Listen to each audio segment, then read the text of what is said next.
আসলে আমরা জানতে পেরেছি। এবং এই যে এলাকা ফার্মগেট, এখানে কিছুক্ষণ পরপরই গোয়েন্দা পুলিশ পাশাপাশি ঢাকা মেট্রোপলিটন পুলিশের টহল টিম কিন্তু এখানে কাজ করছে। এবং ইতিমধ্যে এই যে ফার্মগেট এলাকায় একেবারে থমথমে পরিবেশ বিরাজ করছে। এখন পর্যন্ত কোনো প্রকার নিষিদ্ধ আওয়ামী লীগের মিছিল কিন্তু এখানে দেখা যায়নি। ফার্মগেট এলাকা একেবারেই বর্তমানে স্বাভাবিক অবস্থা বিরাজ করছে।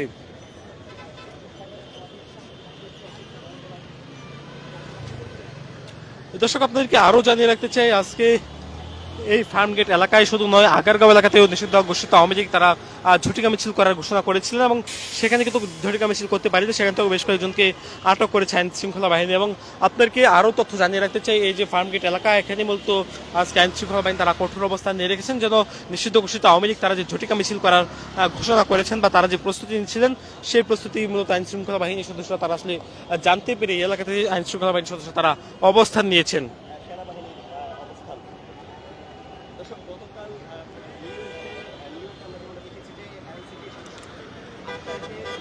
দর্শক, গেল পরশু ভোরে নিউ ইয়র্কে নিষিদ্ধ ঘোষিত আওয়ামী লীগের সদস্যরা তারা জাতীয় নাগরিক পার্টি এনসিপির সদস্য সচিব আক্তার হোসেনের উপর ডেম নিক্ষেপ করে এবং তাদেরকে অকথ্য ভাষায় গালিগালাজ করে সেই ঘটনার পরপরই আবারও কিন্তু রাজধানী ঢাকাতে বিক্ষোভ মিছিল এবং প্রতিবাদ করছিলেন বেশ কয়েকটি সামাজিক রাজনৈতিক সংগঠন, তারা তার প্রতিবাদ জানায়। এবং ইতিমধ্যে ফার্মগেট এলাকা, এই এলাকাতে আজকে নিষিদ্ধ ঘোষিত আওয়ামী লীগ তারা মাথাচাড়া দিয়ে ওঠার চেষ্টা করছে এবং সেই মাথাচাড়ার দিয়ে ওঠার চেষ্টা করলে আইন শৃঙ্খলা বাহিনী তারা এই খবর জানতে পেরে এখানে আসেন এবং তারা এখানে তারা অবস্থান নেয়। এবং আপনাদেরকে জানিয়ে রাখতে চাই, শুধু সেনাবাহিনী নয়, এখানে আমরা দেখেছি র্যাপিড অ্যাকশন ব্যাটালিয়ন, র্যাব, পাশাপাশি এখানে ডিবি পুলিশ, ঢাকা মেট্রোপলিটন পুলিশের বেশ কয়েকটি ইউনিট এখানে কাজ করছে। এবং সবাই মূলত এই যে আওয়ামী লীগের ঝটিকা মিছিল হওয়ার কথা ছিল, সেই মিছিলের প্রতিহত করতে মতো তারা এখানে কাজ করছে। এবং আপনাদেরকে আরও জানিয়ে রাখতে চাই, আজকে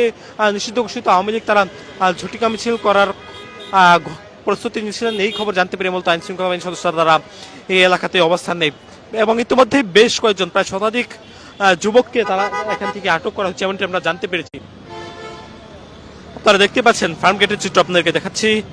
রাজধানীর ফার্মগেট, এটি ফার্মগেট আনন্দ সিনেমা হলের ঠিক সামনে। এখানে মূলত আজকে নিষিদ্ধ ঘোষিত আওয়ামী লীগ তারা ঝটিকা মিছিল করার প্রস্তুতি নিচ্ছিলেন এমন খবর আইন শৃঙ্খলা বাহিনীর সদস্য তারা জানতে পারে। এবং সেই খবর জানতে পেরে মূলত আইন শৃঙ্খলা বাহিনীর সদস্য তারা এখানে আসেন। বেশ কয়েকটি ইউনিট, র্যাব, ডিবি, পাশাপাশি অন্যান্য আইন শৃঙ্খলা বাহিনীর সদস্য তারা এখানে কাজ করছে। এবং যাদেরকে আটক করা হয়েছে, এখান থেকে প্রায় শতাধিক ব্যক্তিকে কিন্তু আটক করা হয়েছে।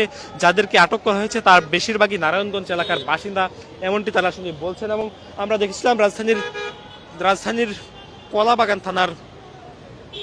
থানা এলাকা থেকে বেশ কয়েকজন